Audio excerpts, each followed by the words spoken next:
All right, welcome everybody. Welcome to the AZ Snake Pits recap of the minor league season for 2022. Uh, I'm Spencer O'Gara. I'll be joined today by James Attwood from the Snake Pit, and of course, you guys all know Michael McDermott, formerly of the Snake Pit, but of course now with Sports Illustrated. Moving on up in Technically the not. world, getting to go to the AZ Snake or AZ Fall League and everything. But yeah, Big so we league. got some discussion topics and some prospects to talk about, and everything for the Arizona Diamondbacks minor league system this year. So, James, do you want to introduce yourself? Pretty much anybody who's tuned in already knows who I am. I'm James Attwood. I've been with the Snake Pit for 10, 11 years now. I do plenty of the minor league and draft coverage, but usually not the daily stuff. That's more Michael's wheelhouse than mine. I do prospect coverage, and then that's about it. All right, and Michael. So, anyways, Michael McDermott formerly wrote for the AZ Snake Pit throughout this minor league season. I'm now writing for Inside the Diamondbacks from Fan Nation on Sports Illustrated website, although they do get kind of cranky when you refer to them as such. It's a legal thing. Okay. So, yeah, that's pretty much it. It's actually a funny story. Fall League. They actually initially wrote our credentials as Sports Illustrated, and then we had them reprint a label. Yeah, Said Fan Nation D-backs. yeah. Sports Illustrated's always been like that, which Noted. Yeah, let's get back to the topic here. Yeah, and I'm Spencer. I've been writing for the Snake Pit for just under a year. Fascinated by the minors, but way less experienced than these two guys. So always happy to continue learning. I guess we should just get right into it. Yeah, good first one. What are your first impressions of Corbin Carroll, Dre Jameson, Ryan Nelson, and Tommy Henry, our four big 2019 rookies, 2019 draftee rookies that we saw this year? Oh, for me, I think the only real surprise, I'm not even sure it was a surprise as much as it was just pleasantly confirmed that Corbin Carroll really is all that in a hefty bag of chips. This was when he was drafted, there was the hope that everything we're seeing now is what he would become, but there were plenty of questions about whether or not the power would ever translate, whether or not his body would hold up being so small. I mean, everything that comes with being, you know, a later round pick who's undersized for his league, but he has answered the bell. He's answered the bell. He has shown that he has all the tools, and the power has finally developed even more than we thought it would. We hoped it would. He's now the fastest guy in baseball, which is always fun to watch, especially if they are stolen base savvy, and he definitely seems to understand the game of stealing bases, unlike guys like Billy Hamilton who were lightning quick, but I mean, he was great to watch. I mean, he would outrun Molina's gun, but I mean, he also got caught a bunch because he didn't understand stealing bases like Tim LeCastro did, like other great base stealers, Reigns and the like did. It helps that he has Dave McKay tutoring him over there at first base, I'm sure. Um, the rest of them have kind of. It was nice to see them finally arrive in the majors and get a taste in the last, what was it, 6, 8 weeks of the season. I don't think they did anything really noteworthy, so to speak. They are exactly what Since the they Padres aren't noteworthy to you? it. I just think that this, Jameson, Nelson, and Henry basically were exactly what we always thought they would be. Um, Maybe some might have ranked them with higher ceilings, but I think they pretty much showed up exactly as expected. Yeah, just jumping off on that one, Carroll obviously had the big year. He was putting up exit velocities north of 110. I think he had a home run that was 112 in the minor leagues with Reno. Of course, you hit a ball that hard, it doesn't matter where the ballpark is. Right. And it was hitting a lot of home runs in Amarillo. Obviously, that's the most hitter-friendly ballpark in the minor leagues. So you're kind of skeptical at first, but then you kind of just see he's not just hitting cheapies either. Like, he was hitting legitimate home runs, although there were a few cheapies that were down the line. Everybody gets a few cheap ones here and there, and you hit enough of them, some of them are just going to be cheap. But Carroll's home run power has shown up for real. He's a guy that if he gets 500 and something at bats in a season, I could see him getting to the 20 home run mark, which if you're hitting 20 home runs, 40 doubles, and stealing 30 bases while playing elite defense, I mean, you can't ask for a whole lot more than that. That's a star player. That's AJ Pollock's 2015 season, if you want to reference. Yeah, I'd take that.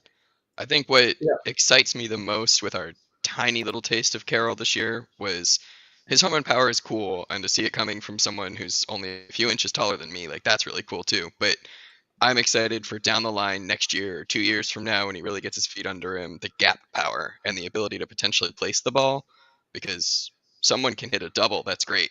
But with Carroll's speed, that double could be a triple, and a ball hit to triples alley anywhere in the NL West is potentially a home run for him based on his speed, and that there's not much more exciting than that.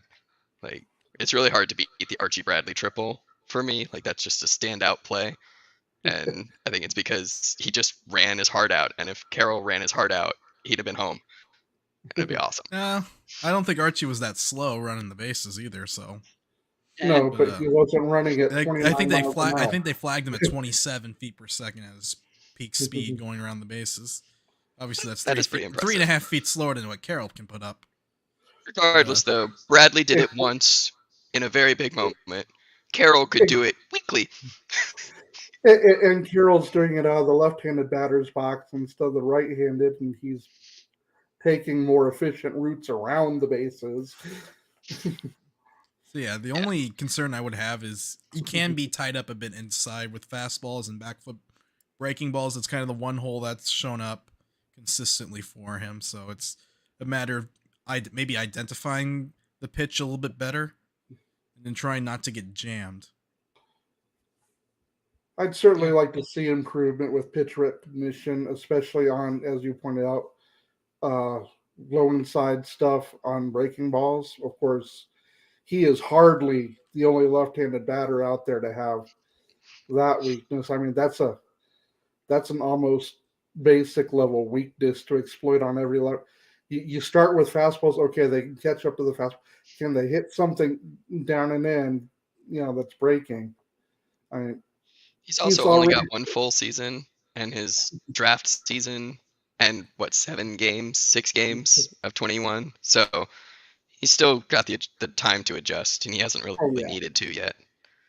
Yeah, it'll be cutting down that strikeout. The strikeout rate was about 30%. Obviously, you don't want someone like him striking out that much. No. So yeah, you see that number. If that number comes down below 20, he's gonna be fine. He's gonna be more than fine, obviously. He's putting up those AJ numbers if it's under 20%. If he could even just get it down, even if it's 20 to 25, if he increases the walk rate a bit, he's going to be able to put up those AJ Pollock numbers. So, moving on from Carroll, I think one thing that has intrigued me ever since I heard about it, and I know I heard it before the 2019 draft, but I'd completely forgotten about Ryan Nelson. I think it was the MLB Pipeline podcast was talking about his debut against the Padres with his 7 scoreless innings and 7 strikeouts. And they had interviewed Rutschman because Rutschman caught Nelson at Oregon.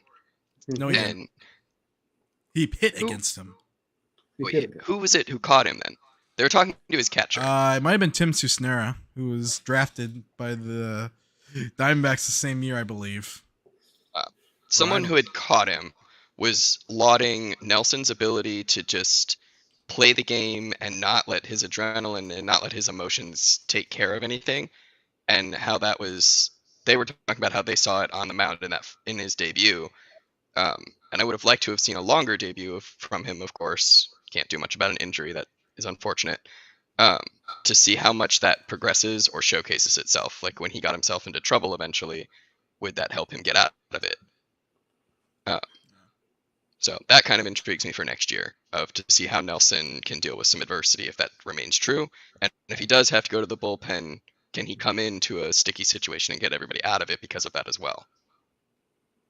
Nelson's a rare back and throw a Bayou type pitcher, and with a solid breaking ball and changeup, so there is still a little bit of starter potential left in him. But given the fact he needs to be 95 and consistently 95 to 97, probably to be at his peak effectiveness, he could end up being in the bullpen long term as your closer or high leverage setup guy. Agreed. Or maybe an Andrew Miller type. That's why I was 2 innings at a time. Yeah. Kind of thing where you give your setup men a day off. Of the three of them, I still think Henry winds up in the bullpen. I think that I think he's a perfectly serviceable fifth starter on a team like the Diamondbacks. It's not quite there yet, but I think when we have the Diamondbacks finally hit their actual contention window, that's when you're going to see that Henry loses the rotation slot and becomes an absolutely lights out lefty out of the bullpen. It'll depend on what kind of velocity he picks up as well. If he's 91 to 94 as a starter, if he's 93 to 95 out of the bullpen, that's plenty of juice. And you can just throw his slider to right-handers, and I still think he needs to improve his changeup.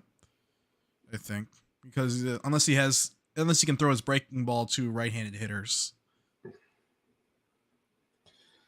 we'll be playing matchups with them. We'll see. I mean, the thing about coming out of the bullpen, even if he doesn't get a big tick up in velocity, he's only going to be looking at 1 to 6 batters depending on the situation.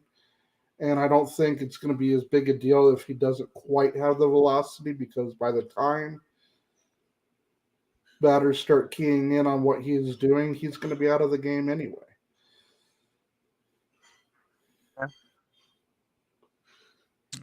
Reminds me, not like a comp in any way, but just his career trajectory, I think, is going to be similar in my mind to Randall Delgado, just hopefully a little bit longer. Like, I could see. I was thinking of somebody else.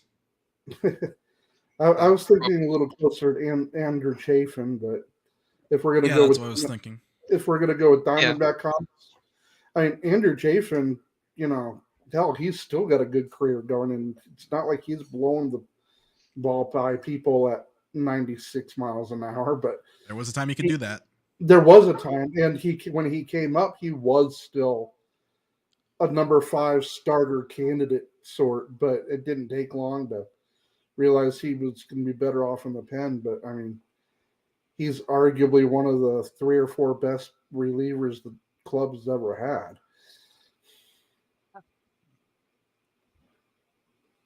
I was thinking more of my piggybacking idea. Randall Delgado would have been a great piggyback starter. He could go 3 to 4 innings pretty regularly. Yeah, the only downside to your idea is there's just not enough pitcher. There's not enough roster spots. No. If you had 15 if you could use 15 pitchers, sure. Yeah, it's a pretty good idea. You only have 13 most of the year. Yeah, it would be pushing it, especially for a team like the Diamondbacks. So obviously, before we move on topic, we need to talk about Jameson, who might have had the most electrifying debut of the 4, in my opinion. Yeah. The biggest thing about Jameson is going to be his endurance, and we aren't going to know about that until the All-Star break next year, at the soonest. So and far, he's already been putting up, career high innings this year, and we could see the fatigue towards the end of the year. But is that something that's going to be an annual problem, or is it because this is him working up to what he what he's going to be. The fact that he is such an extreme athlete, like the kind of guy that gym rats are afraid of showing up at the gym because he works so hard, tells me that I don't think the endurance is going to be a long lasting problem. I expect that next season we'll see him be able to go deeper with his before the velocity drop off starts to show up, and I think he'll be able to pitch more innings. Yeah, I would say what I've seen from Jameson so far, he's able to maintain his A stuff at least through 85 pitches, which is more than enough. Obviously, Right, and then you especially kind of with just work on the off ramp depending on situation. yeah, 85 pitches will get you through 5. right. And in today's game, when you're not going 7 on the regular, 85 pitches is fine. I mean, we'd love it if he could keep that velocity through 110 pitches and go 6+ regularly, but those don't grow on trees. Heck, there are only a handful of them left in baseball. I was also going to add in that Jameson's not just a thrower either. He actually has got, obviously he has great stuff. You got Yeah. 270 fastballs, a 70 slider, and he knows how to. He's pretty good at reading swings and kind of quickly identifying what's working and what pitches he should throw. And then when he gets one of his pitches working, he just crams it down the opponent's throat. Like, for example, against the Dodgers, went to a slider when he was in trouble. Against the Giants, he pretty much dominated with one pitch. We haven't seen dominated with a sink or something we haven't seen in what 15 years. The pitcher dominating a lineup 3 times through with a sinker. Right. Or if you can keep that up. Ignore the velocity, obviously. Well, yeah. The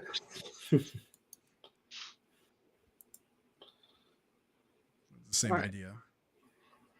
Does anybody have anything else to say about any of it? I think we've covered most of it. Got just a cup of coffee for all of them. Oh yeah, we should talk about Thomas too. Now, Alec Thomas, I think, got exposed a bit. Obviously, enough that they sent him down at the end. I'm not particularly worried about that the way I've seen some. His defense is obviously top tier MLB already, which is going to keep him on most 26-man rosters. It's more a matter of, is he the starting center fielder or is he the fourth outfielder? I think for Arizona, because we have such a talented outfield, that distinction is kind of irrelevant anyway, because they're all starting caliber / if you put them in as a fourth, wah. I think that it's important he was allowed to struggle as much as he did late, because the only way he's going to learn to hit MLB pitching is to face MLB pitching. So letting him get those looks now is only going to help when spring training comes around and he's working with the coaches and instructs against other big leaguers. And I fully expect him to be as long as he's not traded, I expect him to be on the 26-man come opening day again.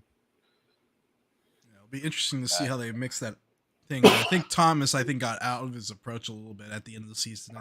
Tori mentioned that he was trying to cover the entire strike zone with the swing, so that caused him to get out in front, pull off. He was rolling over the second base a lot of weak contact. Like the type of contact he wasn't even hitting it past the dirt in front of home plate, banging into the ground. But like I said, he's got a pretty smooth stroke when it comes to hitting balls away to left field, and I think sometimes Thomas can get away from that a bit. But teams have been pitching him inside, obviously. Same approach they're kind of hitting with Carroll. Hard fastballs in and then back foot breaking balls. And that's kind of worked against him because of the pressure of performing combined with his already aggressive approach at the plate. And that's kind of been a problem. It's kind of the problem for the guys that haven't stuck around. Late in the year, they were fighting for at bats, so they ended up pressing. Now Stone Garrett fell in that trap as well.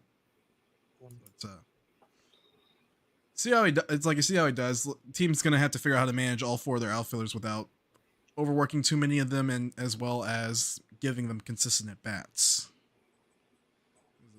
In my opinion, Thomas's biggest problem in the organization is he's bats left-handed. An organization has like 6 or 7 major league caliber left-handed hitting outfielders, in my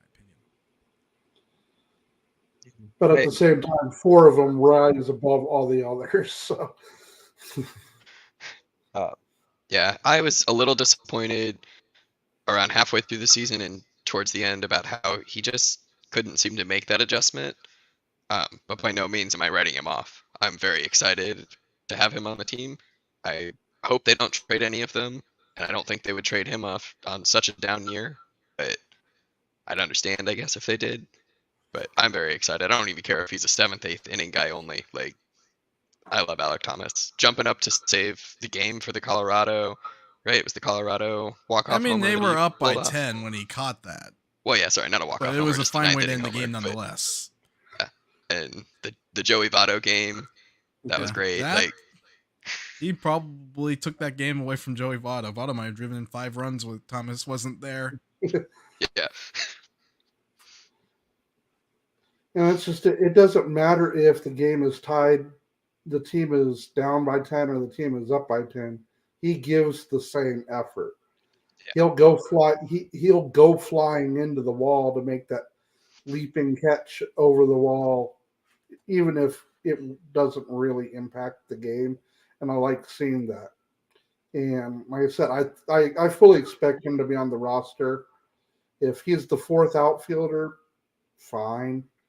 That means Varsho, McCarthy, and Carroll are all raking. I mean, they'll all play. I mean, that's what Well, they're all DH is going to for. play. And it's just if he's not starting, it's because the others are raking to keep him on the bench. yeah. I think if that's the case, they probably option him. Maybe. I guess if we still have Stone Garrett, then you might want the right-hander and let Alec test himself, but I'm still not sold on Stone Garrett. I know I'm starting to be in the minority on that. I'm not sure that if we still have Stone Garrett on the team this time next year, we'll be thinking of him as any better than Luplow. But he's a great story. I think he's got more to offer than Luplow at this point, but yeah, like I said, he's a good player. There's a couple right-handed hitting bats that might be able to have some outfield versatility coming up. I think Todd was one of them. You're and Amarillo could be interesting bet since he can also play a little bit of second. Should we touch on McCarthy too? Sure. We're talking about rookies, right? Yeah. I mean, he didn't really if play he's not in the your rookie of the minors too year much, pick, I don't know but- what you were watching. Yeah, he exceeded all expectations, and not by a small margin. I went into the season expecting McCarthy to have essentially McCarthy and Thomas swapped seasons that I expected. Hmm. I expected Thomas to have the kind of season that McCarthy eventually had. And I expected McCarthy to start strong and then not adjust as well and quite possibly struggle late. I got him backwards. McCarthy proved he is able to make adjustments on the fly. And I liked that a lot. Yeah, he definitely made a lot of swing changes. He definitely toned down kind of the violence in the swing. More of an upright stance and maybe I guess a little less of a leg kick. So simplifying the mechanics to put more balls in play is basically what he said about making the changes. Yeah, he made some changes that allowed him to start hitting far more line drives than he's ever hit before. And when you have speed like those guys do, I mean, that whole core is, obviously we talked about Carroll and his speed already, but I mean, all 4 of them have plus speed. And plus speed and line drives equals good things. Especially with Chase Field being Triple's happy ballpark. Yes. As well as the other parks in the division as well, having kind of easy triple spots. Other than maybe Dodger Stadium.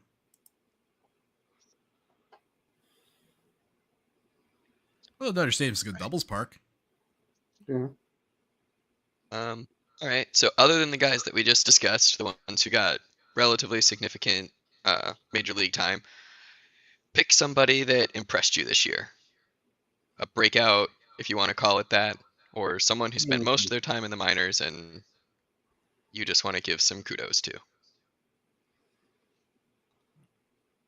I'm not sure if it's really a breakout, but I think that Dalton Varsho really established himself this year.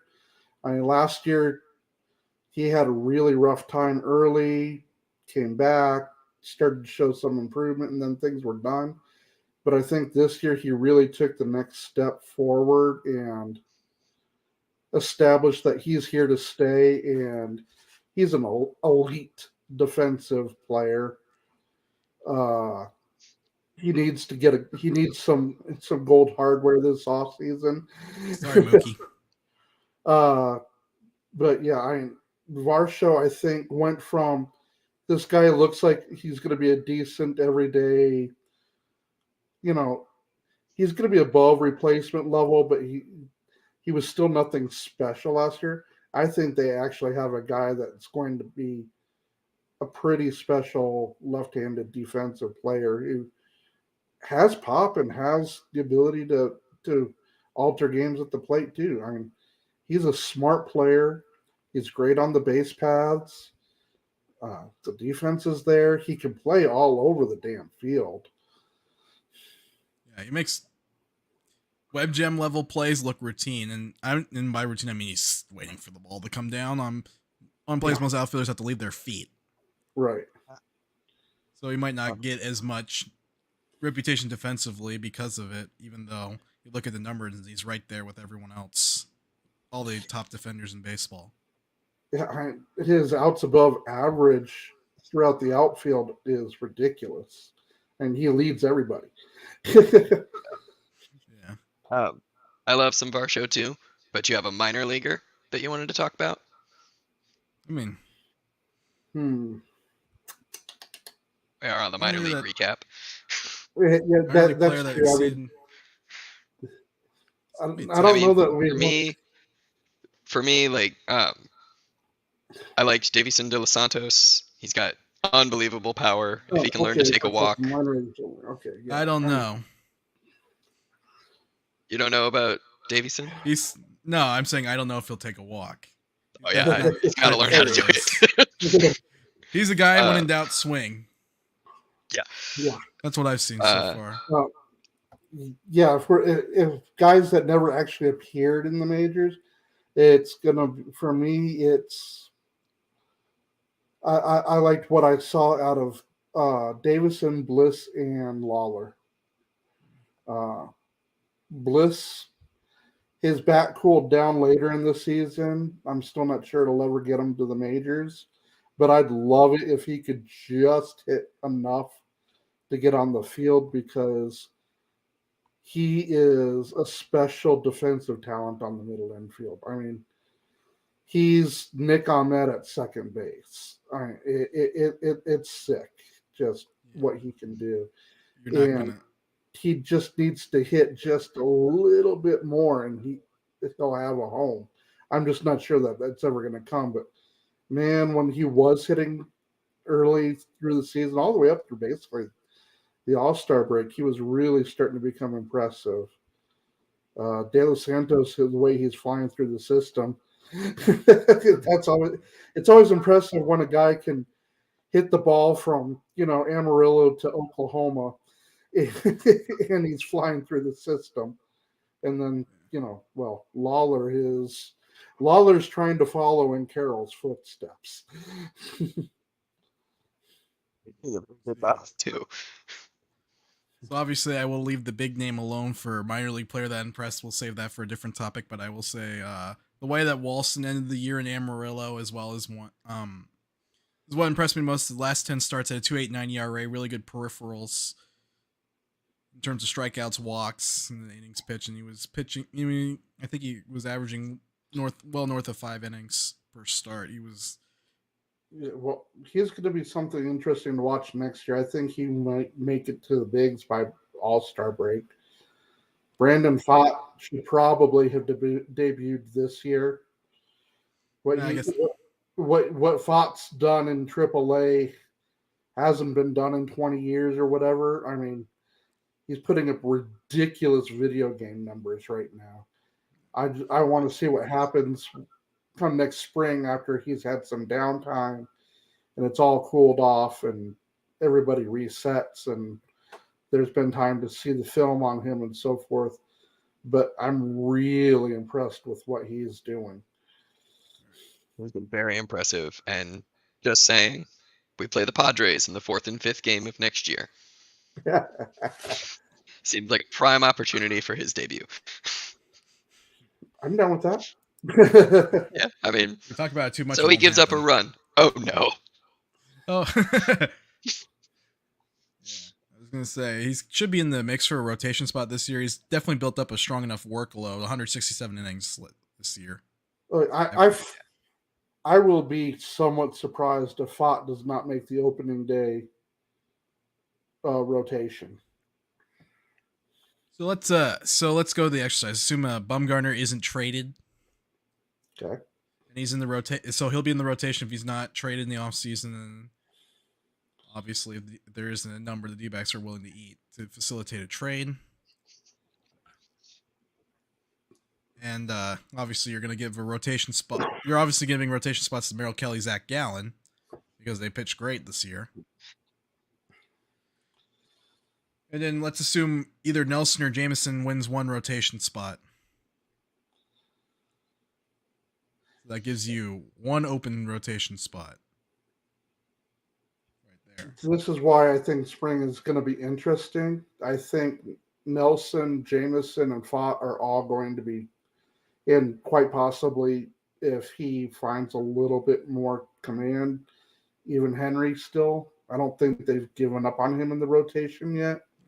Yeah, Henry's going to be starting either in Arizona or Amarillo or Reno. Right. I think he'll be. I think he'll be in Reno. But I do think that Fott is going to make anybody else work very hard to beat him out of one of the rotation spots. I would not be surprised if we wind up with Jameson and Fott and that Nelson is the odd man out.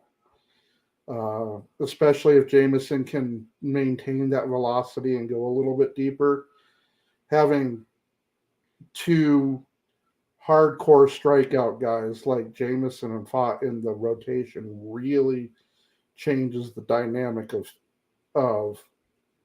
that staff. And plus, he has Gallen, you can get a strikeout. He has pretty good strikeout numbers. I'm just talking out of the guys that they still are working around. I think Fott's going to make it very difficult to be beat out. I fully expect him to rise to that occasion, especially because I think he also has going for himself that he's going to have the smallest limits out of any of them. I mean, they're going to let him pitch until his arm falls off as opposed to carefully guarding him for, hey, we don't want him to go over 150 innings or we don't want him going over 85 pitches. I fully expect that when he joins the rotation, if he can throw 100 pitches a game and give him 175, 180 innings, they'll let him. He's shown that. My ideal situation is our window is just cracking open next year. I don't know that we necessarily are truly next year's competitive. pushing the window open. Right. But if you want to hedge your bets and say we might have a good season, then I would rather limit their pitch load at the beginning of the year than have to make the tough decision in September when we're in the hunt for something and say we have to shut this one down because his arm is just about to fall off. So I would go with a 6-man rotation to start, and I would leave Nelson as the odd man out to start in Reno, just because he got injured at the end of this year. And I think it would be really good if, assuming that Walston starts in Reno next year, I'd like for him to have someone who's young and has a little bit of a major league experience to discuss things with. And then whenever they feel the need to go back to a 5-man rotation, hopefully Matt Bum's the one that gets cut. But if it needs to be Henry to the bullpen, that might be the best time for that to happen. Yeah, the only way I see a 6-man rotation happening is if they sign a starter in free agency. Otherwise, I think they would want. I think they go with a 5-man rotation kind of thing because obviously then you don't want to necessarily throw off guys' routines either. So, Yeah. and then Like they I You can said, also start this a is new another. routine at the beginning of the season, though. you don't want guys sitting for a week if you can help it. Yeah, like I said, this is another reason I still think Fott has a little bit of an edge on making it hard to push him out, is because he's out of all of them, he's the guy you're not worried about having to shut down in September. Fair. And if he throws 180 innings, it's what, 17 more than he threw this year. 13. That's 13. That's actually smaller than the normal year-to-year bump for a developing pitcher. So I'm not worried about the innings load, and he's already had plenty of games where because he's a strikeout pitcher, not a contact pitcher, he he regularly is getting high pitch counts, in the 100 range. So he's got the starter arm already, and it's not a guy you're worried. The only reason you're worried about him is if he starts to get shelled and doesn't adapt quickly enough. Then you're having to pull him. But if that's the case, you're not worried about him in September because you're making a playoff run. Because if he's getting shelled, his or others are too. Fortunately, all these guys are used to, I guess, close to a major league workload because they started in April, finished the year at the end of September, October. Mm-hmm. So you're less worried about all 4 of them being able to handle a major league workload. It's not a big jump. They're all 150 plus innings this year. So I think Nelson had the fewest, like Nelson and Jameson were like 159, Henry 160, and Fott 167. These aren't sizable innings jumps for any of these guys. So No. so you're not really worried about that aspect. You're more worried about effectiveness in each start kind of thing. That may determine who starts, who relieves, and how things are built. And that's true also for the arms behind them. Right. Oh, yeah. You have Walson, Saccone, and if Bryce Jarvis puts it together next year, him too. As potential. Tony and Jarvis are going to be interesting to watch. If he gets shelled first half of the year, put him in the pen. Jarvis, next year is his make or break year. A lot of people are worried about Jarvis because he hasn't advanced on the same timeline as guys like Jameson and Nelson. But if you take in the COVID season into account, he's actually on a typical advancement schedule. So I'm not terribly worried about Jarvis as long as he improves again next year over what he's been doing this year. It's going to be the year. If he doesn't make the big step next year, he's a bullpen arm or bust. One or the other. Saccone, the big thing is he's going to have to prove he can stay healthy and answer the bell. I mean, he did a good job of that this year. But it's been the first time, and he still showed signs of fatigue at 2 different points in the season. So it's very much a matter of being able to answer the bell when it comes time for him to perform. I'm less worried about Saccone than I am Jarvis, but I've always been a little skeptical of Jarvis just because he jumped up draft boards because of a few good starts at the beginning of the year, which, I mean, I hope he works out. I would love to have another starter. That would be awesome. But if he needs to go to the bullpen, I'd rather they start it soon so that he can get used to it. They're not going to give up on a starter that had otherwise, before getting blown up in Amarillo, had shown enough of a track record of starting. Guys have bad years. Guys have bad years, and in Amarillo, a good year, you can still get blown. I mean, that's one of the things that when you're at 5, you're doing good. Yeah, exactly. And that's one of the things that I have lamented about the Diamondback system is because they're where they play. I mean, getting blown up is you might be an amazing pitcher, you're still going to get blown up. I mean, Brent Fott says hello. there That's are a once in a generation type pitcher for Reno. there there's just there are plenty of front of the rotation, 2, 3 guys in the majors right now who would still get blown up pitching in Reno. I mean, if the big thing is strikeouts are the way to go now. The majority of strikeout pitchers tend to be fly ball pitchers too, because they like to get up in the zone and get you chasing those high fastballs. Well, it only takes, you know, somebody actually catching up to it, and it's going to go a long way. And in Reno, that means it's a home run. Robbie Ray got blown up, and he's still a legit MLB pitcher. I can't imagine him in Amarillo or Reno. Though, I mean, he's throwing 97 chest high. Yeah, anybody who connects with it's going to put in the parking lot. I think, We can I actually always pull have up to. his Reno stats. Let's do that. While Michael does that, I always have to remind myself that like Nelson and Jameson both struggled hardcore this year in Reno. Hardcore if you're looking at their numbers. Yet they come up and both of them had very impressive debuts. Small sample sizes, of course, and you always have to give a little leeway to a brand new pitcher. But like you always have to remember that you might have a really, really good pitcher buried in a really, really bad location. Yeah, Ray had a 3.67 ERA and 9 starts in Reno with a 1.7 WHIP in 2015. 1.7 in the majors. That's disgusting. In Reno, that's he had Average. 6 57 strikeouts. But he also had 27 walks. And how many home runs? Looking that up now. 1 homer. Oh, only 1? Wow. In 9 starts? Yeah. Wow. I don't think Henry gave up that many home runs either this year. Who? Henry. Yeah, but Henry doesn't throw 97. Jameson gave up a lot of home runs and he threw 97. He averages 97. Well, when the pitcher supplies all the power, and Jameson's another, he is a strikeout heavy guy, and Jameson does work up at the top of the zone. Those guys are going to get lit up in places like Amarillo and Reno. It happens.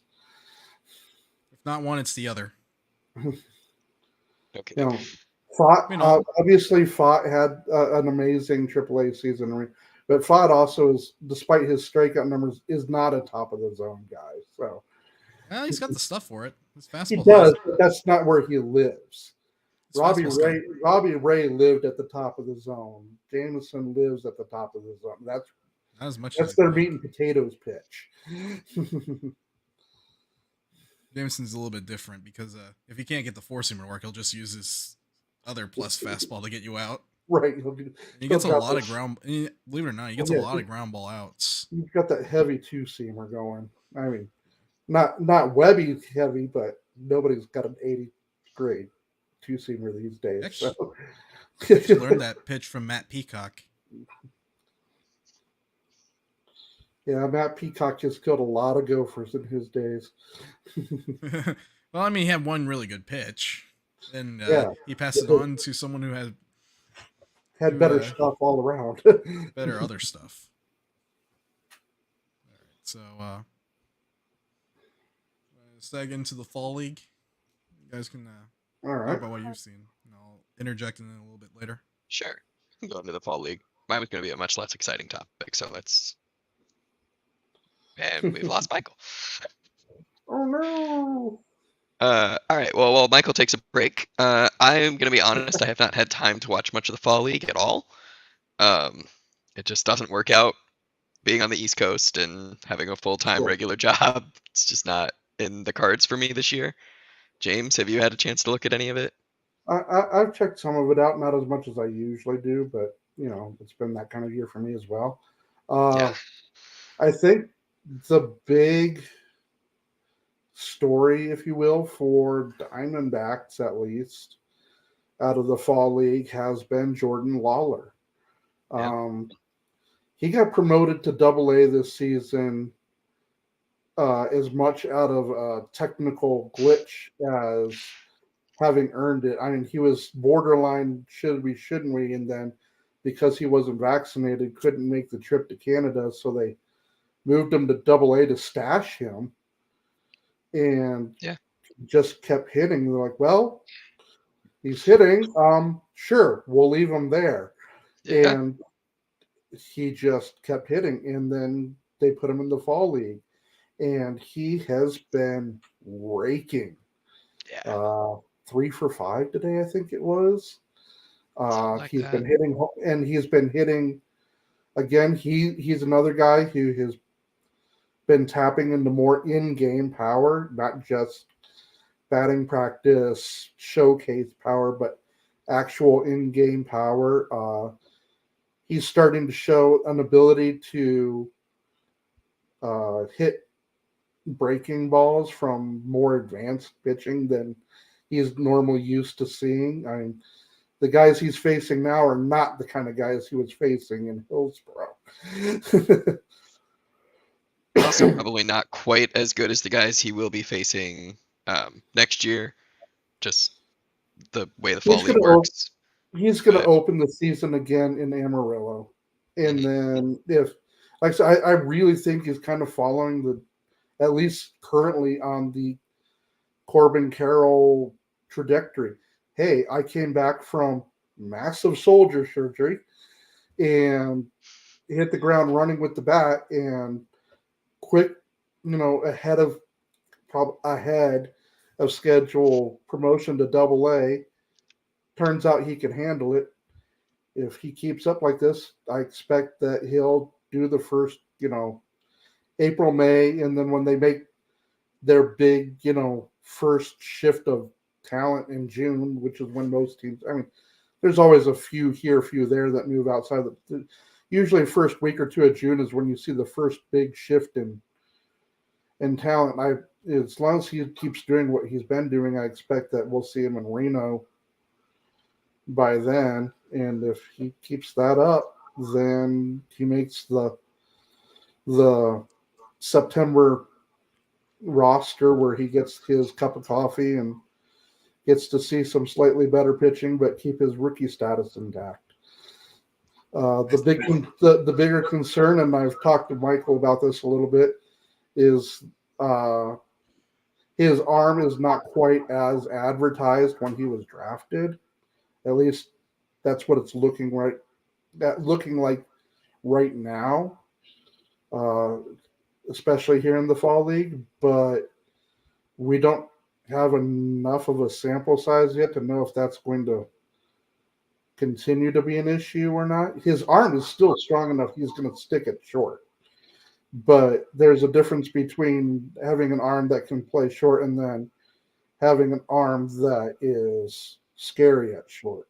And he's never going to be, you know, a Crawford or a Win or anything like that with, an absolute cannon, but he's able to make the throws.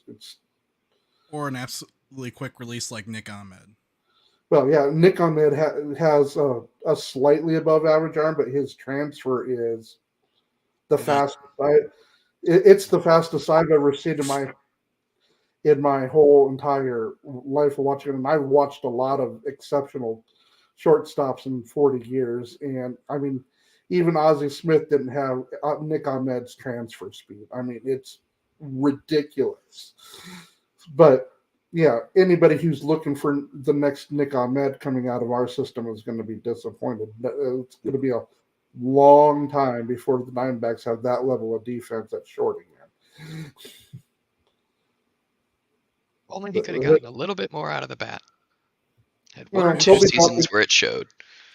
he'll be back again next year, and hopefully, because he's had the whole year off, he finally got the surgery. He had the time to recover. Maybe that bat that was still there in 19 and 20, and early in 21 before the injuries really started to pile up. Maybe that bat's still there. We don't know, but we know he's going to be the starting shortstop next year. So we hope it's there. But That'll be his. He'll that'll bridge the gap until Lawler can then debut in 24. Like I said, Lawler's arm is enough to stick. It's just a matter of how how much is he going to have to compensate for. I mean, it's Can he not grip and like rip it? there are, like I said, there are plenty of shortstops in the game now that don't have amazing arms, but it's, I mean, it is what it is. They So, can't Michael, we all. really only talked about Lawler. Yeah. Neither James nor myself has had the opportunity to watch a whole lot of the fall league. Um, so you're the resident expert. The only other one There, I remember seeing much of it all was Dos Santos, but I would say with Lawler, for the most part, he won't very often chase out of the zone, but he is susceptible to pitches, I think, especially off speed in the shadow area of the strike zone, I think. Especially if it's breaking down. Not necessarily down and away, if it's got a lot of away break. Pitches that have more vertical screwdriver. Down. yeah, But he does hit pitches in the strike zone very well. mm-hmm. So if it's something up and out over the plate, you can either turn on it and hit it down the left field line, or you can hit a rocket into the right center field gap. He actually showcased both of that today. Showing his ability to spray line drives to the gaps. So I'm not worried about his bat. No, I'm not worried about his bat. I'm not worried about his speed. I'm not even really worried about his glove. I mean, the only knock on him at this point, really, like I said, it's his arm, and the arm is enough. It's just not what it was advertised. He was advertised as one of those borderline legit 5-tool players, and the arm is definitely not the plus tool.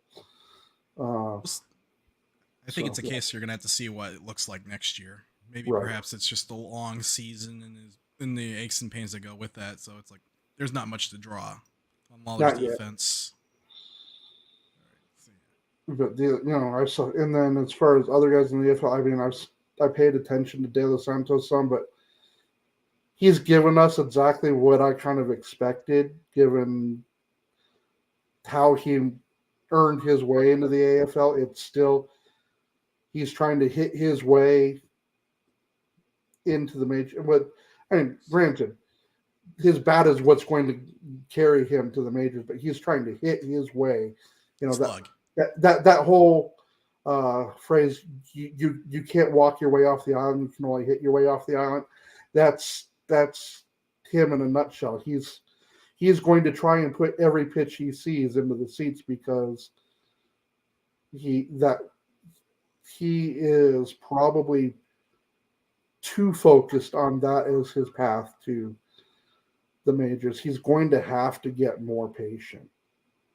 54 strikeouts, 7 walks in Hillsborough. Right.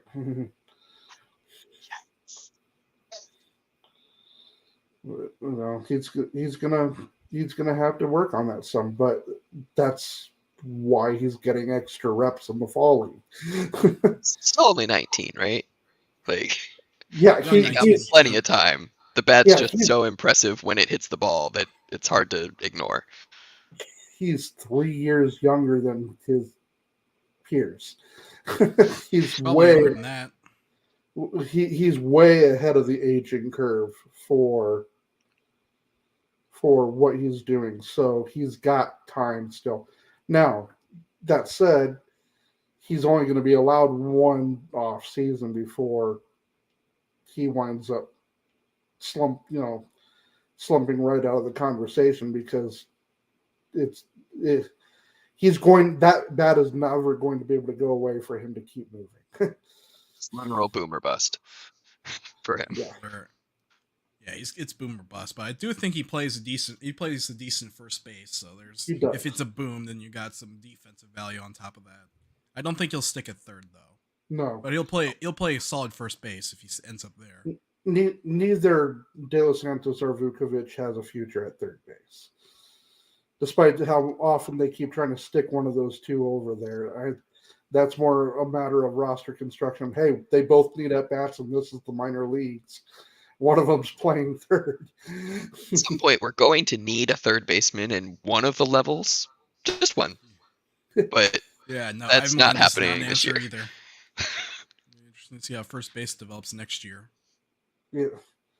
The big thing about first base that's going to be interesting is to see whether or not Ivan Melendez hits the ground running or not. If Ivan Melendez hits the ground running, then it won't take long for him to catch up to De Los Santos, and then the Diamondbacks have an interesting dilemma, the good kind of dilemma. One plays first, the other DHs. Problem solved. What is a good dilemma? Is that allowed in baseball? I'm unfamiliar with that concept. Only for teams that actually can identify talent. Well, actually, for our pitchers have not been doing well in the fall league, though, right? They've all kind of been getting lit up fairly regularly. I'm gonna write off Bukowskis at this point. Yeah. Has he even pitched yet? Yeah, I saw him pitch once, and then obviously there were some misplays behind him, but then and I don't think he got lit up like 100 miles. He gave up a couple extra base hits, but one should have been an out if you put the D-backs outfield in that situation. Mm-hmm. Got McCarthy camping under that ball. The thing that's so frustrating about Bukowskis is he's got the velocity and he is an extreme ground ball pitcher. I mean, he's a guy. He's another gopher killer, but I mean, his profile, everything is down. But then for some reason he just doesn't get him his spot. And as soon as he does, they're in the seats. There's really not a whole lot of in between for him. There's not much velocity there, actually, if you ask me. No, there used to be. I haven't seen that with.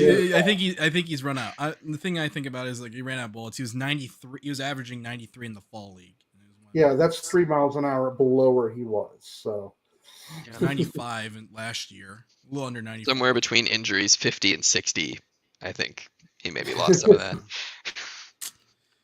But yeah, Justin Martinez, obviously, he pitched yesterday. He's got velocity, 97 to 100 with both the four and two seamer. We're back for 100. Could be a bullpen guy later, although he did fall behind 3-0 to 4 of the 6 batters he faced. Yeah, the two he did, he put away easily. He throws as hard as anybody. He just has absolutely no idea where it's going the second it leaves his hand.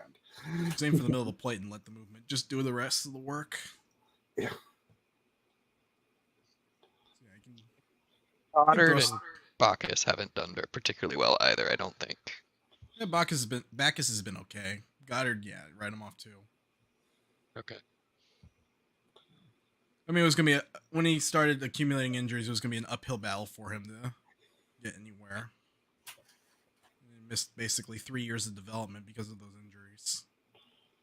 And then came back in the bullpen with Hillsborough, and they're trying to get some innings for him. Problem with him is Goddard had decent velocity for a starter back in his draft year, like 92, 95. Out of the bullpen, that velocity is not necessarily that impressive. Although it still would be an upgrade over what they threw last year. Right. He's probably still pitch as well as some of them did.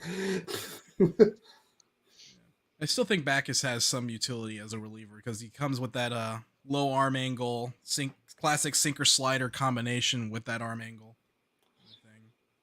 Yeah, so I could see him being a matchup lefty. Yeah, he gives them the different look, which is always nice to have if you can make it work. Different look. Well, it's a similar stuff, but it's a different look than Mantiply, who's more of a 3/4 release, and then Kyle Nelson a little bit more of a vertical arm slot. Mm-hmm. Well, yeah, most of your pitchers are either going to be vertical or 3/4. I mean, that's where almost all of them. Then you get your extreme side armors, and then you got the Brad Ziegler, Young Kim submarine pitchers. Although Ziegler started out as an over the top.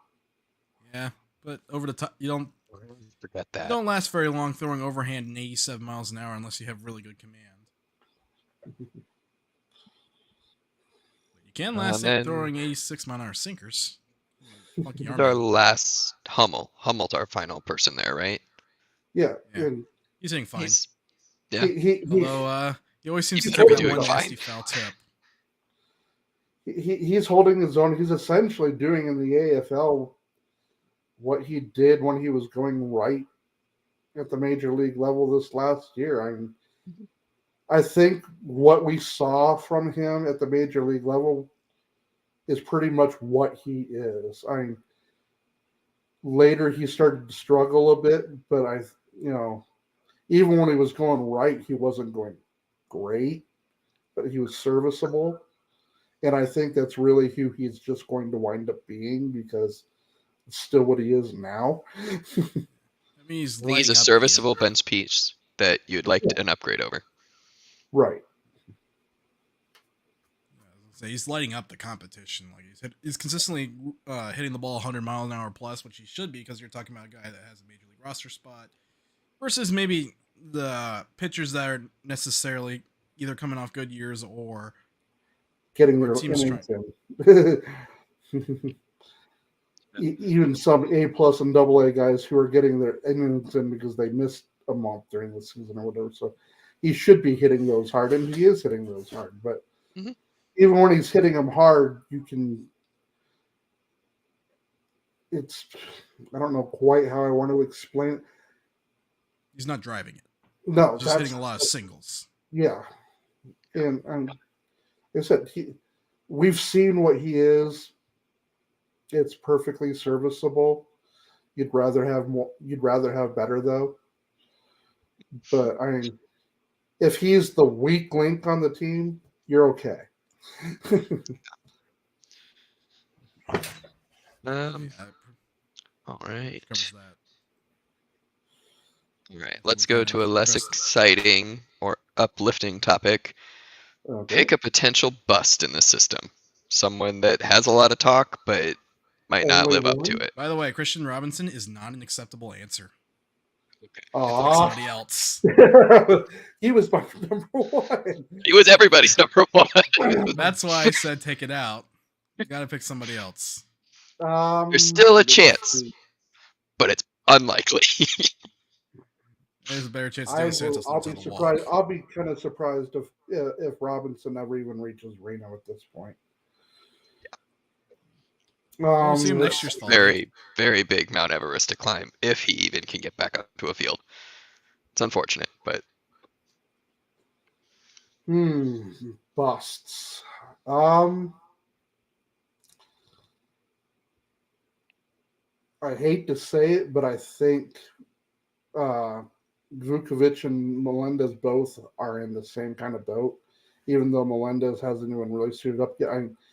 Melendez is either going to be awesome or he's quickly going to hit that treadmill of just I'm not getting anywhere. They'll move him up each year because it's time to, he got 450 at bats. I mean, if he hits well in Hillsborough, I don't think there'll be any question he'll be in the big leagues. Right. That's a if. But he was the Golden Spikes winner, and that's not, that's granted, that's still college ball, but that's not nothing. He hit against some pretty elite pitching, in Division I ball. So didn't Oklahoma go to the final? So that's the team they competed against in conference play. Right. So he's got that, but because he is so limited with he's a first baseman DH, and that's it. That's it. And I think it's more first base than DH. I think he has a shot at winning the Gold Glove. And like I said, the other one was Vukovic, and I think Vukovic is getting passed quickly. De Los Santos wasn't even in the system yet when Vukovic was the next big thing, as a power bat in the system. I mean, De Los Santos kind of emerged. And then last year. Then De Los Santos was acquired, and then emerged, and De Los Santos was signed. And Vukovic is still just kind of trying to find a place to play on the field, and his walk rate is not improving. His strikeout rate certainly isn't improving. And as much as when he's going right, when he's hitting the ball well, it's really fun to watch. But that just isn't happening nearly enough. And I wouldn't be surprised if, if especially if Melendez does hit in Hillsborough, if Melendez and De Los Santos both just bury Vukovic and he becomes just that guy in Amarillo. Well, it could be a right-handed outfield bat. I don't know if Best Vukovic case has, scenario. I don't know if Vukovic has enough to do anything other than maybe a limited left field. I think he actually moves pretty decently well. It's just he doesn't have a lot of twitchiness to him. I would like to see what he could do if we gave him a defensive home. Just tell him, focus on right field, left field, God forbid, third base. Like, just pick a position, stick him there for half a season, and see what happens with the bat. I mean, because the De Los bat, Santos, like De Los Santos, like it's his calling card. But yeah, we've already kind of touched on Bryce Jarvis. He was going to be one of my picks, so I'll pivot to Levi Kelly, who just 8th round pick. He is a bust. I mean, but he had a lot of hype coming up 2-3 years ago, and he's just fallen flat. He's can't stay healthy. I seem to remember getting lambasted when I suggested that he was borderline bust material last year. I was not here last year. Yeah, last season I put together. His velocity was way down last year, and then he got hurt last year. I do grant that when I was saying he was a borderline bust, I also qualified that with because he's been hurt, he still has plenty of time to turn it around. Well, he still isn't pitching hardly ever because he's still not healthy enough. And when he is pitching, it's not looking any better than before. He's at best going to be a middle reliever now, and I'm just not even sure if that's going to stick at this point. Yeah, best thing to hope for him is hope that 2020 stuff comes back, and then it's like he's a month away from the big leagues when that happens. Right. Yeah. And if that stuff actually comes back, then it's just a matter of which bullpen arm is fatigued. Which bullpen arm is fatigued because we've played two extra inning games in the last 6 days, and we're in the middle of 17 games in 17 days. Sending a bullpen arm down, he'll be on that squad to come up. But that's a big if because I'm not sure that stuff's ever coming back. First thing is getting him on a mound. Yeah. Poor guy. Like Christian Robinson, like sometimes you just can't help it. Your body breaks down on you, but not that happened with Christian Robinson, but like sometimes it's just out of your hands. And yeah, Brandon Webb had a little more success than I think Levi Kelly's going to have at the major league level, but yeah, I mean that arm fell off, and instead of being a Hall of Fame, Brandon Webb's just the third best pitcher in franchise history. Just behind 2 Hall of Famers. Well, one future and one current. Well, yeah. Schilling is going to wind up in the Hall at some point. It's just how. Not be alive to see I'm going to go with, my pick's going to be De Los Santos as the bust. That's legit. I mean, we've already kind of discussed the warts. I don't want to take a guy that signed for nothing either, because that's too easy a pick, or a late round draft pick. Well, then Vukovic was actually a pretty good pick because he signed for over $1 million. Right. It's like we don't care what round they're drafted. It's what do they sign for?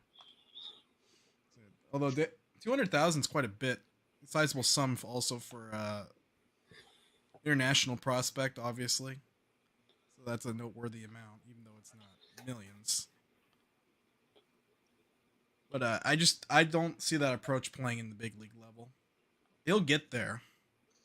But it could be a situation where he's like 35% strikeout rate and like a 5% walk rate. I've already seen that story before. Right. A much less sizable investment compared to the last time they tried it. Or he learns how to take a walk and control the strike zone himself, and we're talking about an all-star. Nah. Your Sager sight's too low. Well, Too low. if he learns how to control the strike zone and he walks, he's basically a younger Paul Goldschmidt. With more power. A lot more power. More power is possible. What, 40 homers? It's going to be hard to project power above Goldschmidt. Let's see. Well, Goldschmidt has amazing in-game power that he taps into, but raw power, we got guys that. I guess Melendez might have more raw power than Goldie did. I have notes here to discuss each level of the system. Anybody have anything that stands out as a whole for the teams? I feel like we should touch on Reno, but any of the others? What doesn't kill you makes you stronger. Said a famous pitching coach that won a World Series as a pitching coach. You know which one I'm talking about. I think I think when it comes to our system, I mean, you look at the system, you see Visalia just absolutely got obliterated this year. Like nothing good came out of Visalia, except for the few guys that got promoted. But I think that's pitching completely evaporated. I think part of that is still a leftover result of the fact that our farm system was so stripped barren for so long that when you start, filling it with talent, well, you're filling it from the top down for the most part. So, yeah, we have a lot of great stuff in Reno now and quite a bit of good stuff in Amarillo. Hillsboro's starting to show some good stuff. Give it another season or two, and Visalia will finally start having some talent. There'll be some talent left over. Jones will be the marquee player for the Visalia Rawhide in 2023. Yeah, it's not bad. Played him. It's just one of those. There has to be enough talent left to filter down to them. Wouldn't be surprised. Hillsboro's going to be really interesting to see next year. Is Drew Jones going to be healthy enough to get there? What happens with Landon Sims? And does he pitch more than 7 innings? Well, does he pitch more than 10 weeks in the minors? If Landon Sims is just brought in and as a reliever, they don't even experiment with him as a starter. I'm not sure how long he's in the minors next year as it is.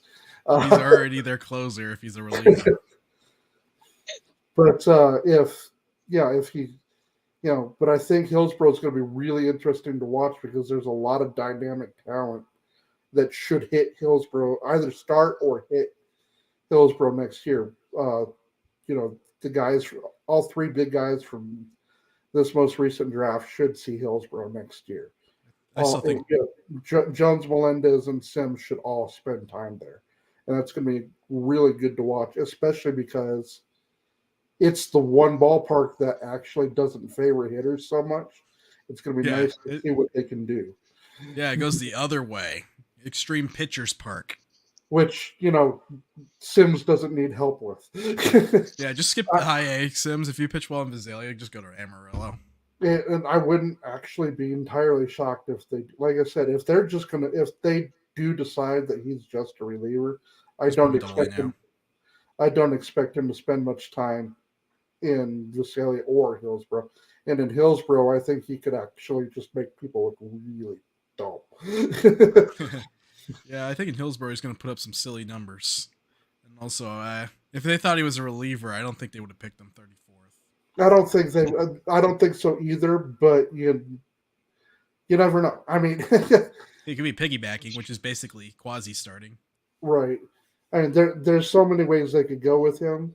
And because he was still in the recovery phase and because of the way talent is developing in the system, we really don't know what Mike Hazen's plan is right now.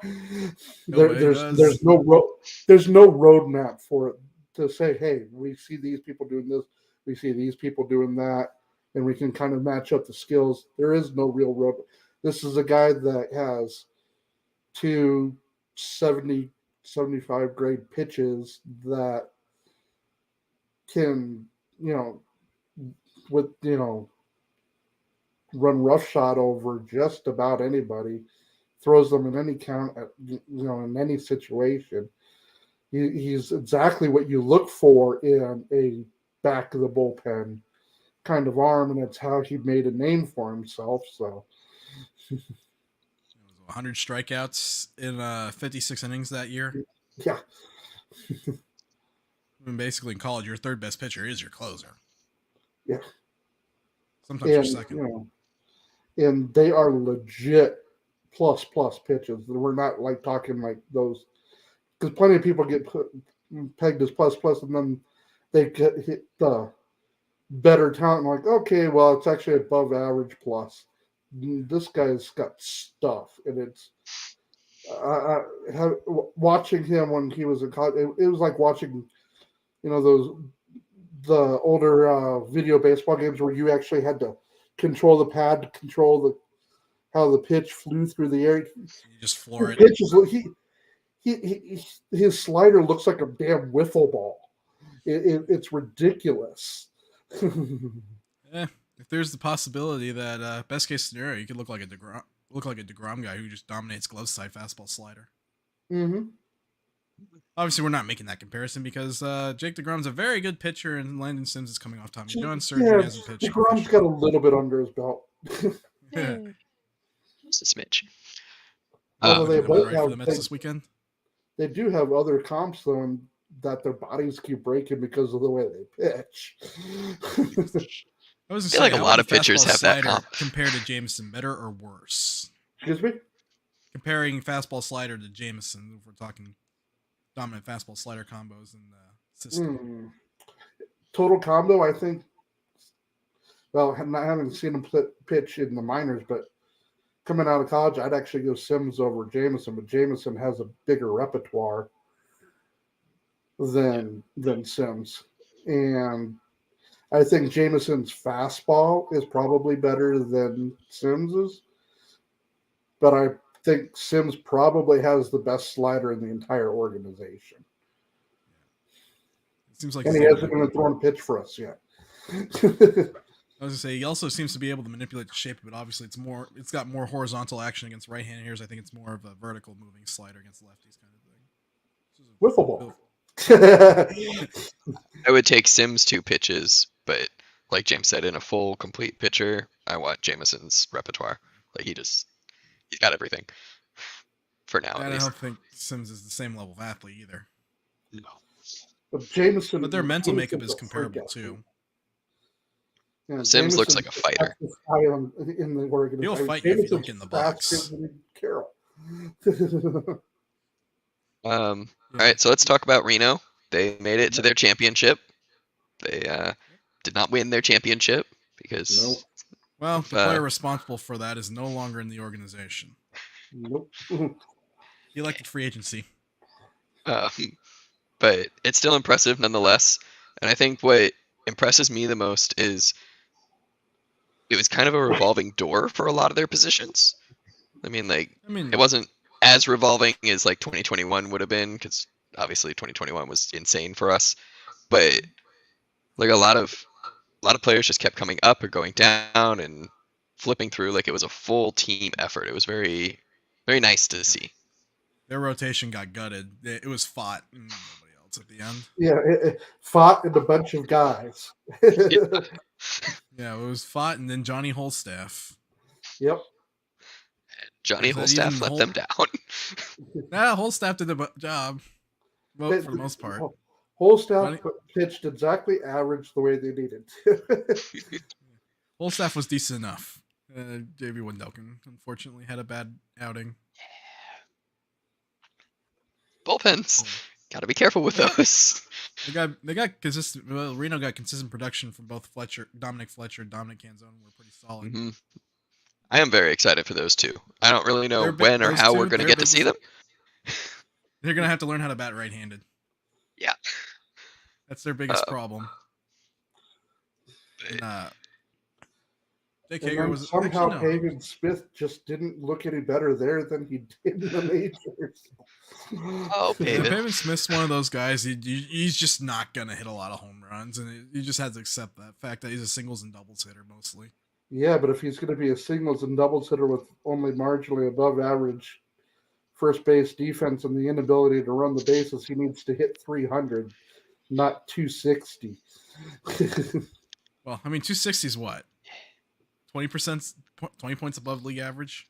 This year, yeah. He still needs to be a 300 hitter if he's only going to be, if he's Or going to take a lot go of with walks. if he's going to go with the James Loney, John Olerud profile of hitting, he needs to hit 300. I was gonna say James Loney and John Olerud were probably better athletes. Oh, Olerud was the best of the three and that's not even close. Olerud was actually damn good. They had an Loney award had after him. good years, and the slightly better than the bad years, but not nearly as good as the good years. Loney is Pavin Smith's ceiling.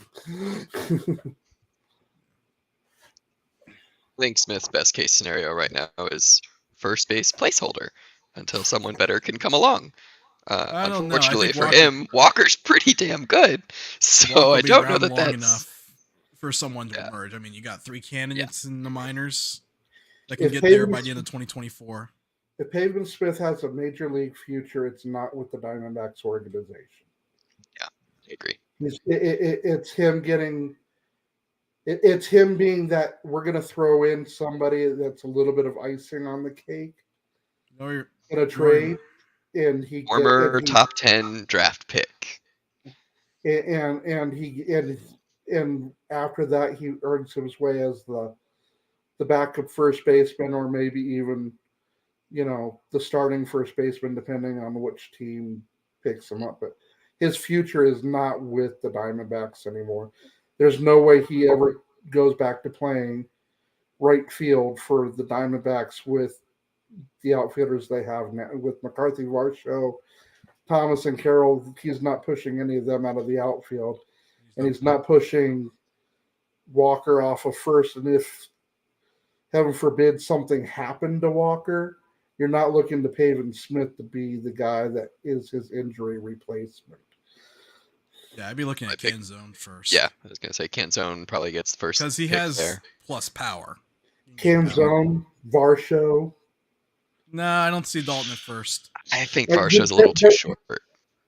Height doesn't bother me. You don't want Varsho at first, but I mean, I'm the only way that's happening is if Walker goes down to injury, at which point you're a little less picky, and if Varsho becomes the guy that you stick over there for 3 weeks until you make the trade or until Walker comes back or whatever. But yeah, Dominic Canzone would be my first choice coming. Stone Garrett might get some time over there. Yeah, I would say Stone Garrett definitely. Hummel could spend time over there, but the problem with that is you don't want both catchers on the team on the field at the same time. Yeah. Hopefully we'd have another catcher for going into next year, but that's going to require some. You're gonna have to trade one of the big 4 outfielders to find a starting catcher. I know. You're gonna have to deal one. Unfortunately, or forfeit a draft pick for Contreras, which would be the most confusing move they could possibly make. That'd be the most confusing move for one. It'd be a confusing move, and that would require trading Carson Kelly for nothing.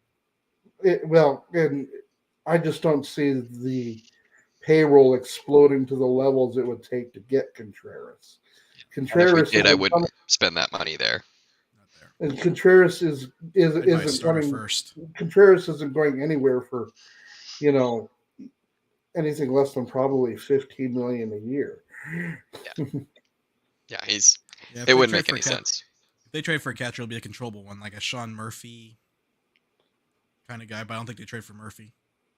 No, the Athletics are going to want way too much for Murphy. He's got too many years of control left. Yeah, you might be parting away with maybe Jensen from Toronto, Jordan Lawler, and somebody off the Major League roster just to get to the table. Right. No, that's not worth it for Murphy. Sorry, Because they're not going to trade Drew Jones for anybody. No. not this year. Neither Jones or Carroll are ever going to be touchable for the next couple of years. Jones and Carroll will not be. Jones will not be touchable while the third digit in the year starts with a 2. Right. I would probably add Lawler to that at least for the next 12 months. I'd trade Lawler shocked. for the right play. For the right player, if you're acquiring an ace, Yeah, but if- you're left at a hole at shortstop. if we're trading Jazz Chisholm for Zach Gallen, we can trade Jordan Lawler for Cindy Alcantara. Sure. Exactly. I'll do that trade. No, not a good comp. You need some. You know what I'm pitching saying. You know what I'm saying. I'm not talking Apple, but if a team likes Lawler enough that they're willing to part with a top of the rotation arm with 5 years of control left, that's the kind of deal you kind of have to look at maybe making, especially when you have serviceable talent at shortstop still in the system. Or it's reasonable to go out and find it. Yeah. Way Draft a easier to shortstop go next find year. yourself way easier to go find major league level shortstop than a top of the rotation pitcher. Hope for good ping pong ball luck, and that the best shortstop in college ranks falls to the D-backs. Yeah. I hate I would that. say after Lawler, the position is I hate help ping wanted. pong balls. Well, I they won't might pick say- higher. I mean, if we get that 1.4% chance puts us and gets us the first overall pick or anything like that. They're Hey, not gonna I'm not draft a going to say shortstop. I'm not going to say no to it, but I just don't like the system. I'm totally happy with the reverse standings. Just do it. Yeah. Lottery's Segue. strange to me. I don't follow any other drafts, so the concept is a little off-putting right now. I'm sure I'll get used to it by next year, but No, I don't even think the major league front offices are going to get used to it. The more you look into it, it gets super complicated the more you look at it, because yeah, the draft order continues to change depending on how you perform in the playoffs versus what your regular season record was. Then you have the ping pong balls. Then you have, you drafted too high last 2 years, so you can't do it this year. Yeah, and round 2 it just goes back to It's like regular trying to order. figure out the NBA salary cap. But that's a good enough segue. Let's talk about the 2019 draft as a whole. Okay. It's looking pretty good from early returns. It's fan-sided, has a couple of articles about that. We have one too. I think it's going to be more. 2019 is going to be more about volume than talent, in my opinion. It's like they had more opportunities than literally everyone else Sure. to get talent. Yeah, I think a more We were both interesting good. conversation several years down the line is how our number of picks in 2019 compares to other teams that had similar number of picks in previous years, and see what kind of value we got out of it, because historically teams that have that do not get much value out of it, ironically enough. 2009, the D-backs had a lot of picks, and they didn't get much. They only got one good player out of it with the extra picks they got. And then, of course, Even the Rays have had a Rounder couple seasons. becomes borderline Hall of Famer, maybe a Hall of Famer eventually. In a draft that That literally doesn't- everyone missed out on the best player in the last 50 years. I mean, 20 years. Yeah.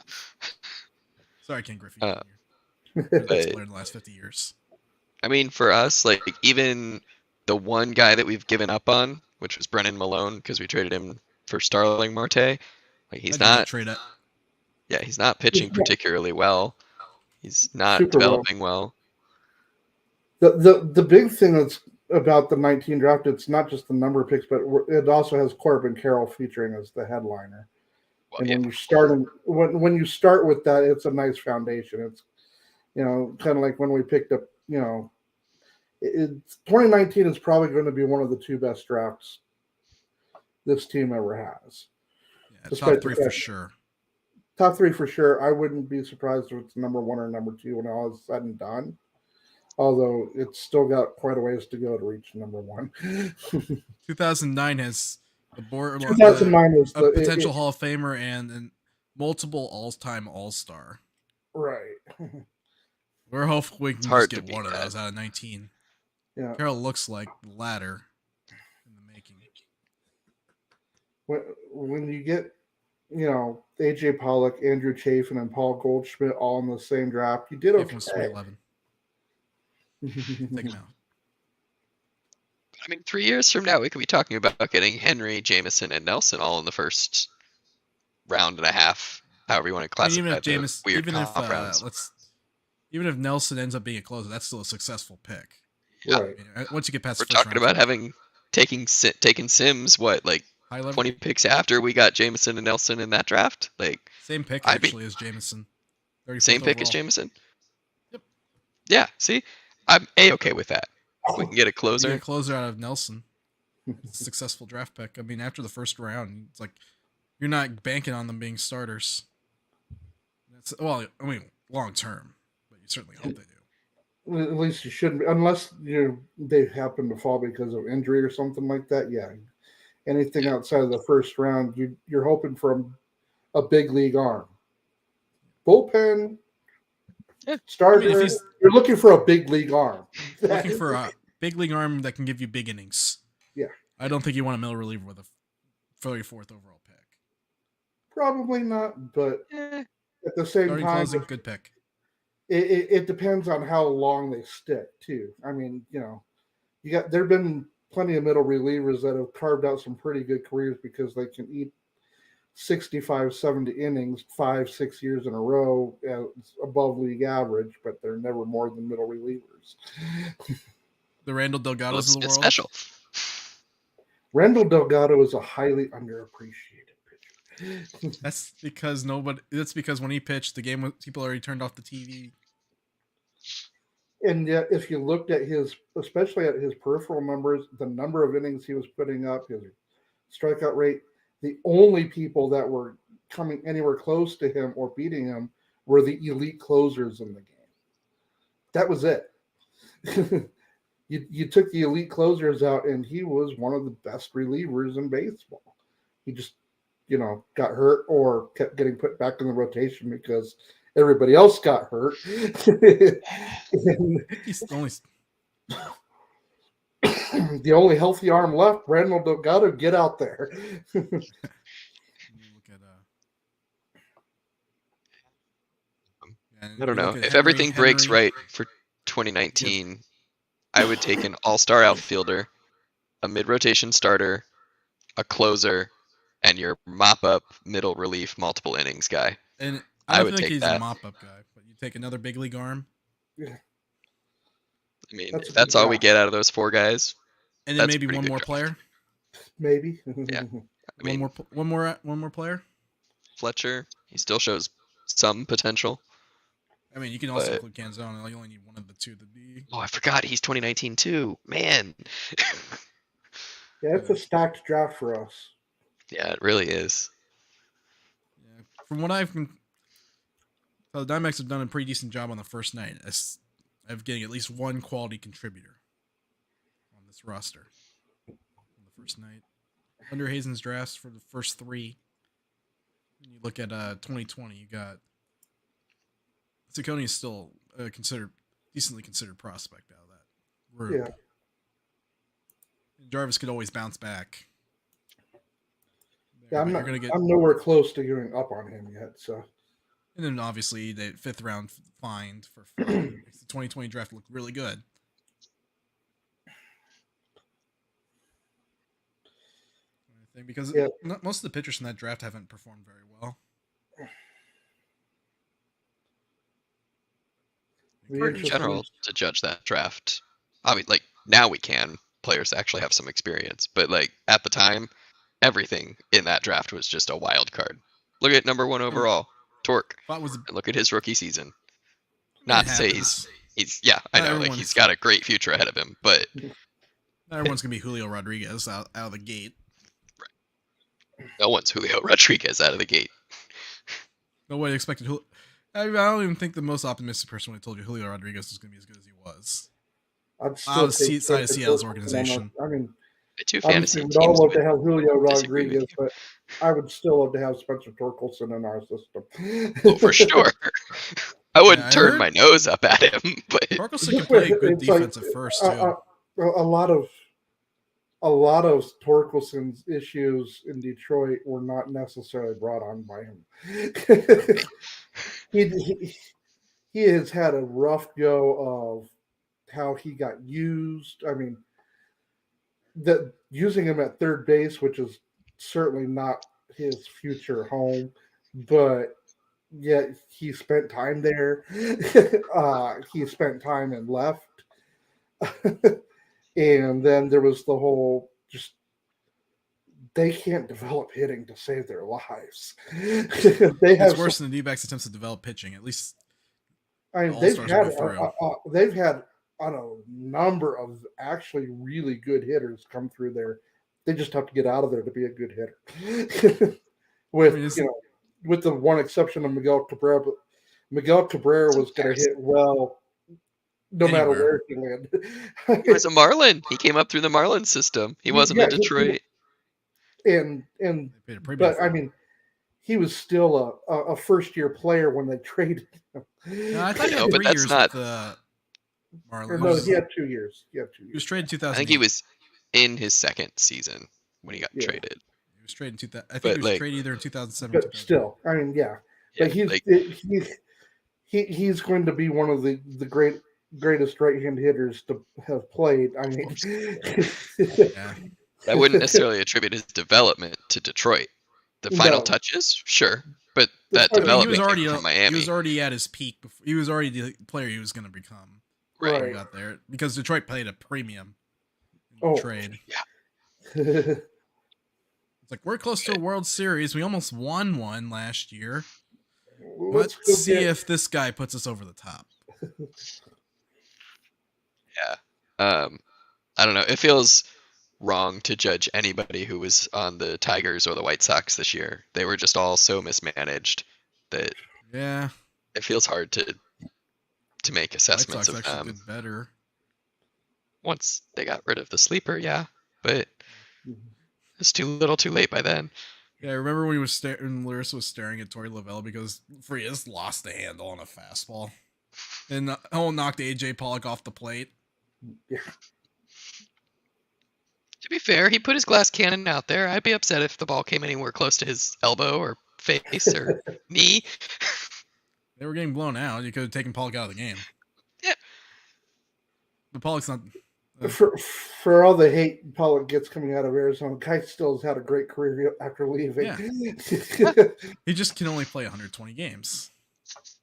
Hey, I'd take That's his biggest 120 knock. Pollock games. Yeah, just figure out the other 42. You're good. And honestly, these Yeah, you days, can be a I'm free not- agent target. Makes sense.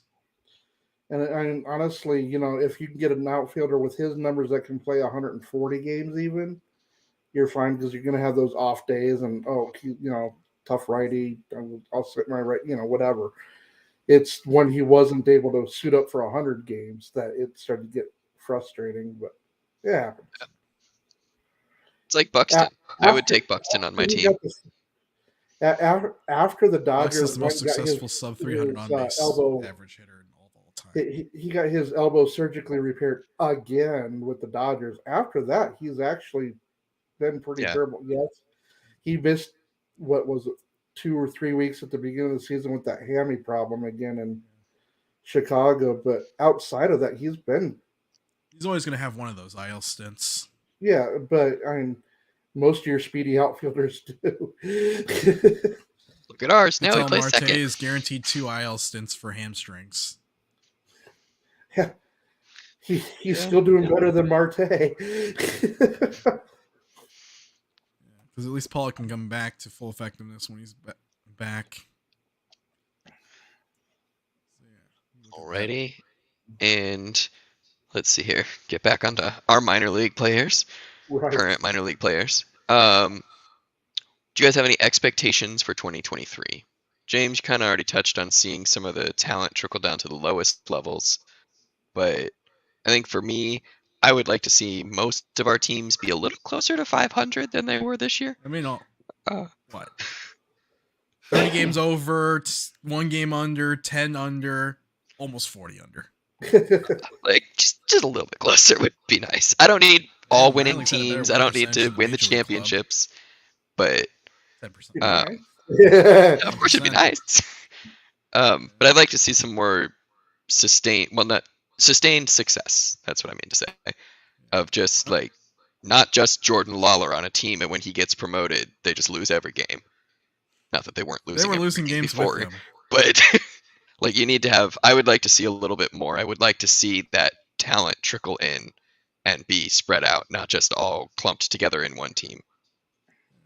That's what happens when you have a bunch of young guys that are really good, and you have and your college guys are progressing at the normal rate. Mm-hmm. Young guys catch up with the college guys. And, as we were just pointing out, a lot of the impact talent in our minors all came out of the same draft. So they're all leaving, At the same time. But expectations for next year, I think the biggest thing, as much as I'd like to see better performances in the Lorries, I'm really looking to see who can take that next. I want to see what happens with Jarvis, Walston.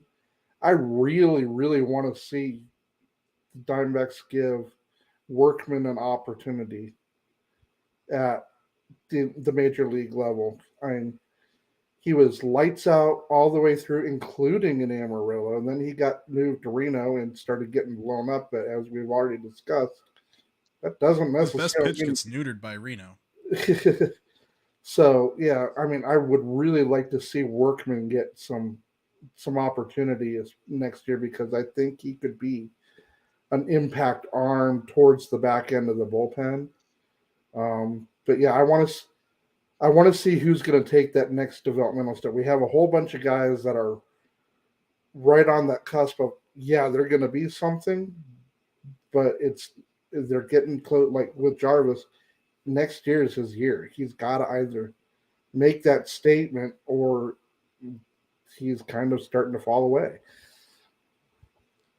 The thing I'll be looking for is seeing some of the high ceiling guys, see how De Los Santos, can he tone down the aggressive, can he be more selective at the plate? Melendez, can he show despite what will likely be playing half the season a extreme pitchers park for his home games in an extreme pitcher league, see if he can continue to make things happen. We'll be might be looking more at his road splits kind of thing. So if he's hitting well on the road, and then obviously Hillsboro's going to suppress his offensive numbers. You're looking at Drew Jones. Can Drew Jones get off to a hot start like Lawler and De Los Santos did last year? Mm-hmm. Off the hot start and not give you stuff that makes you go, yee. But then again, he doesn't necessarily have to be a great hitter to be in big league center fielder. But you're drafting a guy second overall, so you want to see that nonetheless. And when you look at the defense we have that can play center field already, it's tough to imagine a guy that is head and shoulders better than them, and yet the good version of Drew Jones is a better defensive center fielder than any of them, and it's not even particularly close. It's almost terrifying. For a Carroll Jones Varsho outfield. There'll be more than one Dodgers playing it, calling it the no-fly zone.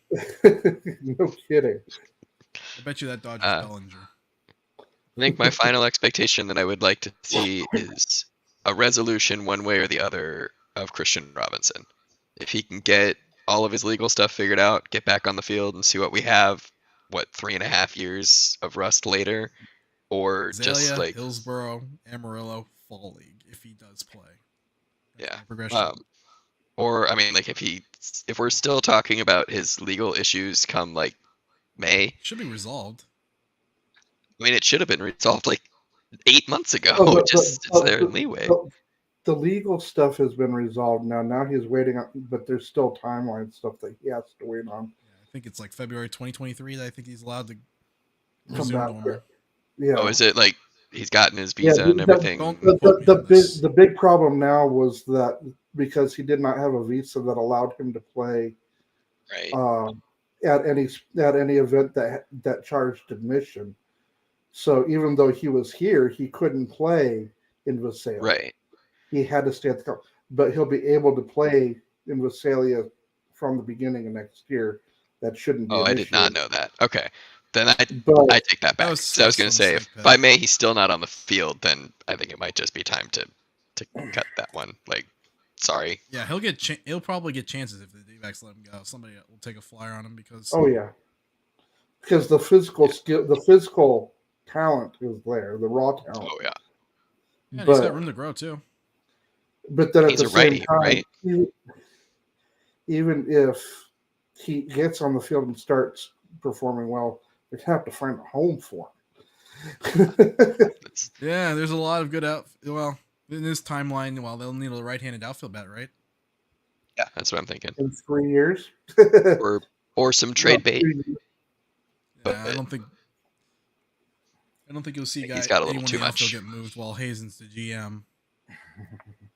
You don't think Christian Robinson back on the field could be trade bait next year at the deadline? Oh, you mean sell high on him when he's back on there? I Yeah. could see that. Oh yeah. But he's not going to get much value because you got a guy that you got to stick on the 40-man roster, and he's clearly not MLB ready. Do you want to waste that time for I it? guess that's true. He is on the 40 man.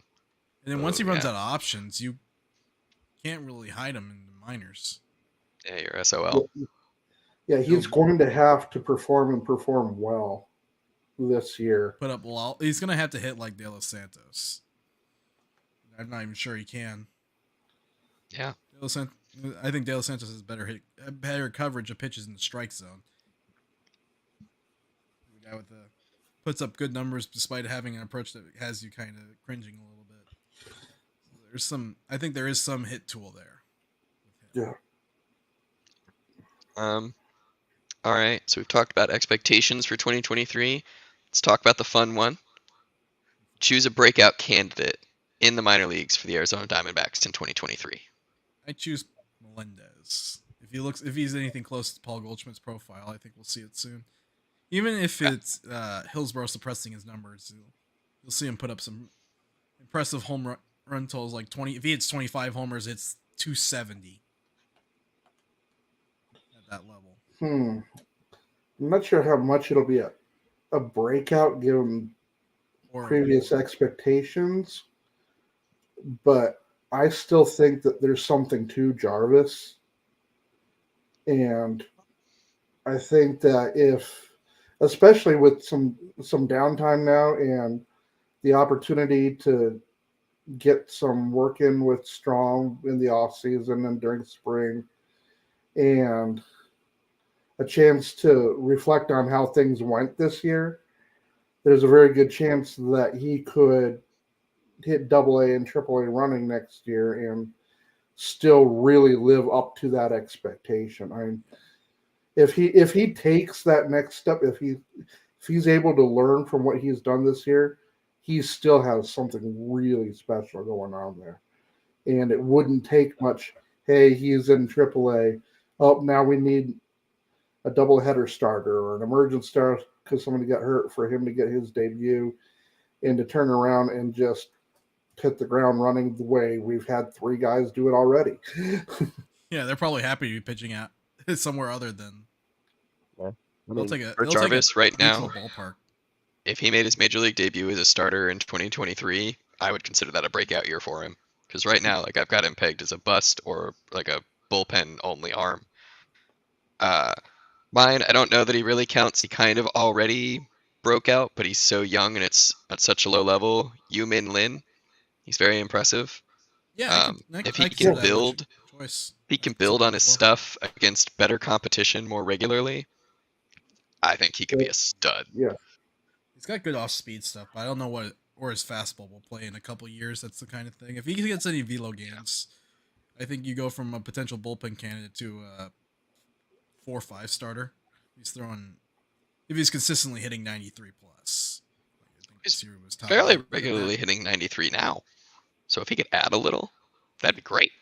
If he's throwing 95, that's a big league starter. Yeah. So velocity is a name.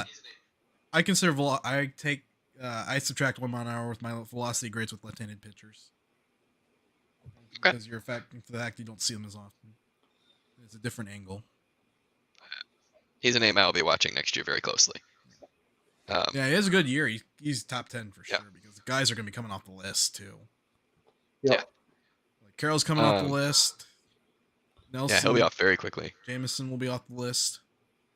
All four of the Nelson, guys we Henry. talked about at the top of the show are going to be coming off the list, and then we're going to wind up graduating a few others just through injuries, trades, and other attrition. Kennedy will probably come off the list. Alexander might come off the list. One of Fletcher or Canzone could come off the list. I don't have Kennedy on my list though. Yeah, but we're only going all right. players. Well, as we head on out, going into the 2-hour mark, Michael's got his Twitter handle on there. James and I don't. We both are on Twitter. My Twitter is the Snake Pit Twitter, so there you go. Follow the Snake Pit Twitter. Yeah, that's pretty easy. AZ Snake Pit. Yeah, mine's pretty easy. It's at Spencer_O'Gara. It's there. I don't tweet all that much. It's probably about Star Wars or baseball. What are you guys doing with your off season?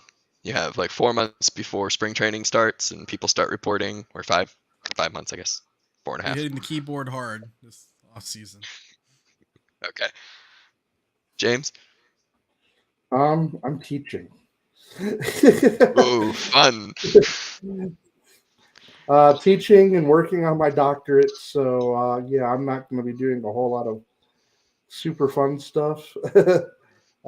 Baseball related, I'll be paying attention to the fall league for what little bit it's got left, and then yeah, the only sporting stuff I'll be doing after that is Premier League.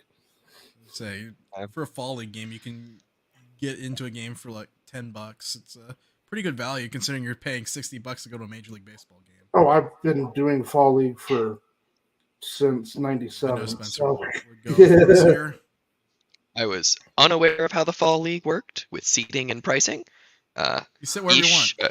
I don't know how he wants to be called. I'm still hungry 95. Whatever name he wants to go by. He was texting me the day he was there with you and Jesse and Jack and everybody, and like I couldn't believe it. $10 to just get in and go sit behind home plate or like right there. Like, man, I need to reevaluate when I visit Phoenix. And you sit next to family and scouts, and it's like, great. I sat next to for a whole series once, and I think they're going to be doing a triple header at Chase Field this weekend. So yeah, I think it's Saturday, right? Yep, the 15th. Sounds I do right. believe so. Yeah, for my off season, I'm like James. I've got a full-time 40-hour-a-week job. I get to go to that. I'll be desperately waiting for baseball to come back because I'm not the biggest football fan. Suns are cool. Like, I hope they do well. Great. And my MLS team is the Columbus Crew, so they are no longer playing, which is sad. Yeah, I'm a Phoenix Rising and Manchester United guy, and they both. Well, Phoenix Rising is coming on now, but they started off awfully rough, and well, Manchester United's having one of their worst seasons like in my lifetime right now. So kind of like I'm going from the Diamondbacks sucking to a team that's supposed to be like the Yankees, and well, they're sucking. So there's just no reprieve. The D-backs look like the Yankees, except purple. But yeah, this has been our minor league recap featuring fan-sided author Michael McDermott and Fan Nation. Fan Nation. Man, I've been saying that wrong all night. You didn't correct me. I didn't. That's the first time I've heard it. Well, go watch it again. You'll hear it every time now. James, the official tweeter, however you want to say it, of the AZ Snake Pit, and me. Everybody have a good night, and yeah, see you guys later. Take care. See ya.